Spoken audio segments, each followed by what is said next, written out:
कहते हैं कि जीने के लिए सम्मान ज़रूरी है और सम्मान के लिए माँ बाप के संस्कार ज़रूरी हैं। हाय गाइस, मेरा नाम पीयूष है और मेरे चैनल एजुकेशन विद मोटिवेशन में आप लोगों का फिर से एक बार स्वागत है। आज की कहानी इसी जनरेशन पे आधारित है, तो इस कहानी को आप लोग लास्ट तक सुनिएगा। आइए कहानी शुरू करते हैं। एक लड़का जो बेरोज़गार होता है, उसके पास जॉब नहीं होती है। अचानक उसके पास एक दिन एक बड़ी कंपनी से जॉब के लिए कॉल आती है तो मन ही मन बड़ा खुश होता है और सोचता है कि चाहे कुछ भी हो जाए, इस बार वो ये जॉब लेके रहेगा। अगले दिन सुबह उठता है, नहा धो के जल्दी से तैयार होता है और अपने सारे डॉक्यूमेंट्स लेकर के इंटरव्यू के लिए निकल जाता है। रास्ते में जाते टाइम वो सोचता रहता है कि अगर इस बार अगर ये जॉब उसको मिल जाती है तो वो यहीं शहर में ही शिफ्ट हो जाएगा, अपने पुश्तैनी मकान को छोड़ देगा।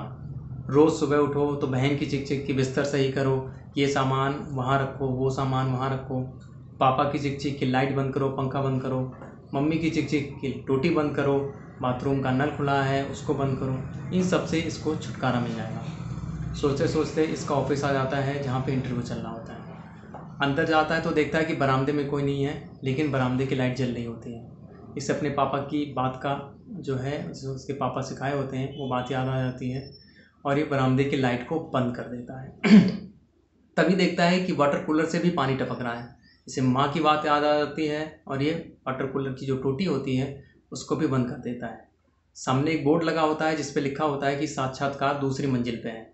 ये जीने से दूसरी मंजिल के लिए जाता है तो देखता है कि जीने की भी लाइट जल रही है। ये जीने की भी लाइट बंद कर देता है। आगे जाता है तो देखता है कि रास्ते में एक कुर्सी पड़ी है। कुर्सी को साइड में करके ये वहाँ जाता है जहाँ साक्षात्कार चल रहा होता है, जहाँ इंटरव्यू चल रहा होता है। वहाँ जाके ये पता करता है तो ये पता चलता है कि जो बॉस हैं वो किसी से कुछ पूछ नहीं रहे, बस फाइल देख रहे हैं और सबको बाहर भेज दे रहे हैं। इसके मन में भी टेंशन होने लगती है कि पता नहीं इसके साथ क्या होगा। सबकी बारी ख़त्म होती है, इसकी बारी आती है। ये अपनी फ़ाइल लेके अंदर जाता है, बॉस को अपनी फ़ाइल देता है। बॉस इसकी फ़ाइल देखते हैं और इससे कहते हैं कि बताओ तुम कब ज्वाइन कर सकते हो। ये भौचक्का रह जाता है, सोच नहीं पाता। इसको लगता है कि जैसे सर इसके साथ मजाक कर रहे हैं।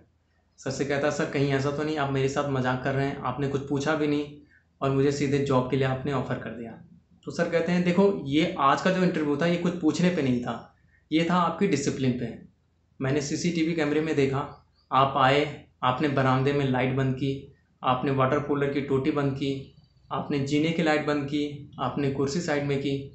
आपसे पहले जितने भी लोग आए यहाँ पे किसी ने ये काम नहीं किया।